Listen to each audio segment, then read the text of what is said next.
বললাম তাহলে শোন, ওকে তো আমি বিয়ে করতে চাইনি। আমি শুধুমাত্র ওকে বিয়ে করেছি আমার ফ্যামিলির জোরাজুরিতে। তাছাড়া বিয়ের অনেক আগে থেকেই আমার অন্য একটা মেয়ের সাথে সম্পর্ক ছিল এবং এখনো তার রানিং। আর আমি ওকে বিয়ে করার পর থেকে আমার না মানসিক শান্তি আমি পাই না, কারণ আমি তো ওকে ভালোবাসি না। ও যদি পুলিশের চাকরি না করতো তাহলে অনেক আগেই ওকে আমি বাসা থেকে বের করে দিতাম, কিন্তু ও পুলিশের চাকরি করে। আমি যদি উল্টাপাল্টা কিছু করি আইন আদালত হতে পারে, আর আইন আদালত দেখলে আমি অনেক ভয় পাই। বুঝিস না ব্যাপারটা? তাই এমনভাবে আমি কাজটা করতে চেয়েছি যেন সাপও মরে লাঠিও না ভাঙে, বুঝলি?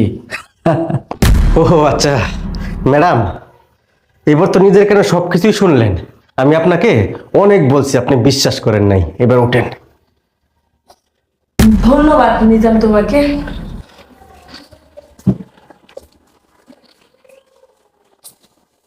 কি ভেবেছিস তুই?